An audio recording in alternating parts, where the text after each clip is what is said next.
Shields up, Iron Breakers. Rurikhan here coming at you with another video. Welcome back to Monster Hunter World Iceborne, and today I'm going to be sharing with you another one of my builds. Now, this particular build was made around the Velkhana 4-piece set bonus, which was a set bonus that I hadn't really experimented with until recently, and once I began trying it out, I really enjoyed it, not just because you can squeeze a lot of damage out of your builds, but also because it gave you a new gauge to manage, which gives you a new strategic element while you are using your weapon, and also because of the animations that you get while your weapon is charging up because of the Velkhana 4-piece set bonus.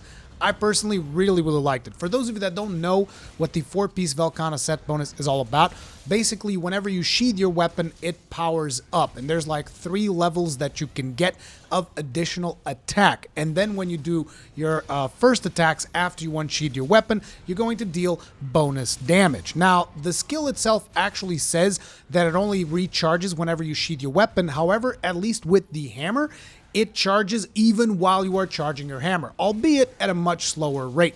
So you do want to sheath your weapon if you want to regain your Velkhana gauge faster, but you can still be regenning your Velkhana gauge even if you have your weapon out, which made it extremely interesting to me, and particularly with the hammer weapon because, as you know, the hammer has built into its kit a clutch claw attack that will make you mount monsters with the clutch claw, and while you are attached to monsters with the clutch claw, it counts as your weapon being sheathed, which causes it to regen really fast. So due to that particular synergy, that is one of the reasons why I picked the hammer.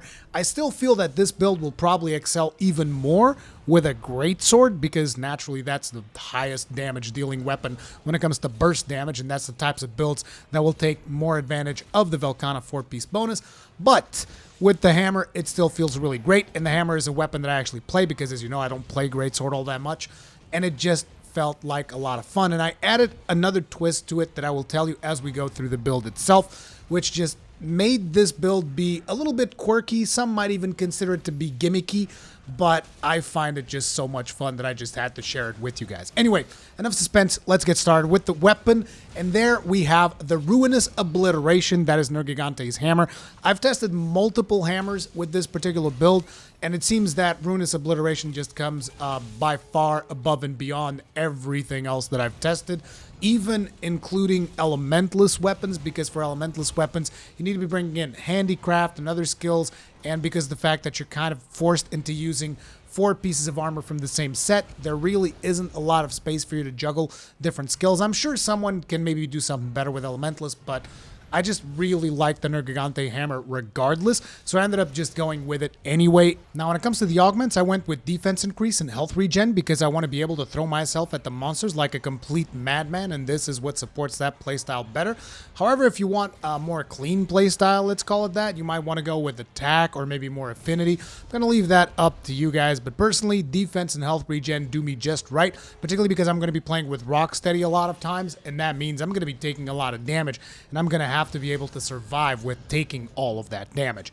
Now, when it comes to the armor, naturally, we're going to be needing 4 pieces of the Velkhana set. Now, the 4 pieces that I chose were the helmet, chest piece, waist, and legs, because the gloves had the worst in terms of sockets, and naturally, I want to get as much sockets as I possibly can, because we are using 4 pieces of the same set, and you guys always know when you do that, usually you're going to have a bad budget for the skills that you actually want, so getting as many sockets as possible was my priority here. Now, in terms of decorations, we have the Vitality Jewel on the weapon. Then on the helmet, we're going to be putting a KO/Vitality Jewel because I do like getting as much Vitality as I possibly can. I told you guys Vitality and Stun Resist are kind of like 2 skills that I really like in Master Rank.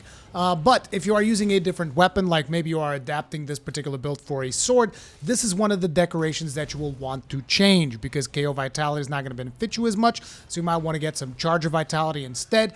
Anyway, then we also went with a Tenderizer Jewel. On the chest piece, I went with a Critical Jewel. Hopefully you'll have a tier 4 critical boost, which I still haven't seen, but I do believe they exist. But if you don't, then you're going to have to do what I did, which is put a tier 2 decoration on a tier 4 slot. Then we're going to be going with an Expert Jewel because we're going to be maxing out Critical Eye. Then for the gloves, we went with the Kaiser Vambrace's Beta, which are going to give us 1 point of weakness exploit, because naturally I also want to get weakness exploit. But interestingly enough, they also give us Heat Guard, which gives us a little bit more survivability if we happen to be fighting in the Elder's Recess or in the upcoming Guiding Lands new area. So they could come in handy on a couple of situations, that little bonus skill. But anyway, on there we're going to be putting a Satiated / Expert Jewel and another Tenderizer Jewel. Now on the belt, we went with Slider / Expert because, like I said, I like sliding with the hammer a lot, particularly with this playstyle and my mantle choice, which is going to come into play here. But yeah, Slider Expert, and then another Expert Deco, and then finally on the Greaves, we put the Expert Jewel +4, which everyone should have one, as well as another Expert Jewel to max out Critical Eye. Wrapping up the build, we have the Critical Charm 2. It's not my favorite charm to have for this build, but unfortunately, I really don't have good critical decorations. As such, I was forced to get this particular charm. I would probably swap a couple of things around and maybe even try to include Agitator in the build if I had better decorations, but unfortunately this is the situation that I'm in right now, so this is the way that the build is looking. Finally, when it comes to mantles, I'm going to be using the Glider Mantle with Flight and Attack and another KO / Protection deco. And you guys might be wondering, Glider Mantle, the hell are you talking about? That's because with the hammer, whenever you have certain situations in maps that allow you to like slide and do the spinning bludgeon, or go up into a wall, do the spinning bludgeon, I really like to take advantage of those, so I put the flight decoration in there, which increases your aerial damage by a lot, and you'll be able to really punish monsters with that. And also, there is this technique that I've seen in a video by a YouTuber by the name Cons_OA, I think. And he showed this technique where basically you can clutch onto a monster and then jump away from the monster, and the Glider Mantle starts gliding, and you can do an aerial attack. And you can do this on a lot of monsters, and I just think that it basically becomes kind of like a double whammy. So whenever you have an opportunity for proper aerial play, you can put up the Glider Mantle and you're dealing 30% more damage. And if you don't have an opportunity for glider play, you can still use this technique of clutching, jumping off, and then attacking from above to get a mount on the monster. So that really gives you more openings to use all of your beefy hammer attacks like the Big Bang and stuff like that. So that's why I went with a Glider Mantle here. However, there might be certain monsters, like I've only recently started using this set, so there might be certain monsters where I end up using the mantle that resists their specific blight or something like that. But for now, this is what I'm going with. And then finally, we have the Rocksteady Mantle with maintenance decorations. Some of you might be wondering why the Rocksteady as opposed to, for instance, Temporal.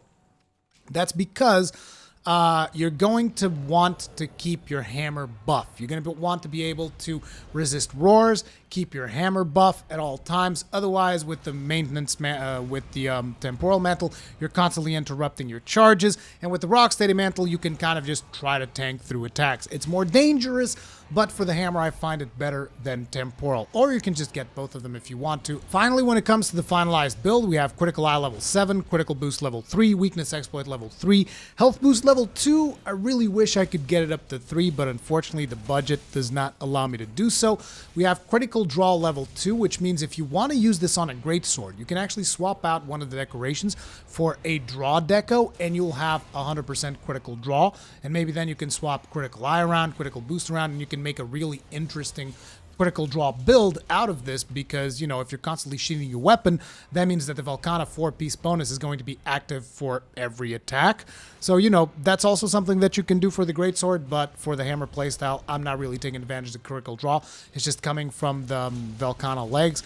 We also have level 2 Quick Sheath, which does come in handy because, you know, the faster you sheath your weapon, the faster you are recharging the Velkhana 4-piece bonus. Then we have Divine Blessing level 2, and once we go into the Glider Mantle, we're going to get Divine Blessing level 3, which allows you to take a couple of more chances while you're with your Glider Mantle, like and there's a chance that you get damage reduction, but again, it is a bit of a gamble. But I still felt like this was the right deco to put on there. We have that Heat Guard. We only have level 1 Slugger, which is a little bit less than ideal, but I'm going for more damage to really take as much advantage as I possibly can of the Velkhana 4-piece bonus than necessarily Slugger. You do get 2 Slugger when you're running the Glider Mantle, so you will be getting additional chance to KO while you are doing the aerial playstyle, which in my opinion is also pretty cool. You got Free Meal, you got Flinch Free, you got Affinity Sliding, And you also have Tool Specialist whenever you got the Rocksteady. There's also an attack boost in one of those glider mantles, and naturally the Airborne. And finally, we have the 2-piece set bonus as well as the 4-piece set bonus of Velkhana. And even the 2-piece set bonus, we're still taking advantage of it. It's still increasing our damage by a little bit. It's not by a lot because we only have like 180 dragon damage on our weapon. But still, whenever we crit, that dragon damage is going to deal additional dragon damage, which is cool. But, you know, again, this is a hammer. And 180 dragon damage is not really that much, so it's whatever. But ultimately, I just find the combination of this particular mix set to be very entertaining to play. You're managing the Velkhana gauge, and on top of it, you have that aerial playstyle that you can fall back to if you have a good chance, or if you just want to try and get a mount off. And I just really enjoy juggling all of these things together. The Glider Mantle also has a lot of reduced cooldown. At least I feel like it's constantly up when compared to, for instance, with Monster Hunter World. It just feels like it's gotten buffed tremendously. And yeah, this is the build, and I've been having a lot of fun with it, and I'm very curious to hear from you guys. What do you think about the build? Let me know in the comment section down below. I know it's not the most meta thing, but then again, you guys know me. I don't care about the meta. I just care about what feels fun. And this build is really, really fun. So once again, thank you for watching. If you guys enjoyed it, hit it up with a like because it helps me out a lot. If you didn't enjoy it, if you didn't like the build, hit it up with a dislike because feedback is always important. Another way to provide feedback is in the comment sections. Let me know everything you think about this video. And if you usually enjoy my content, subscribe, hit the bell notification icon, and I'll see you guys in the next one. Stay strong. May your shields never break.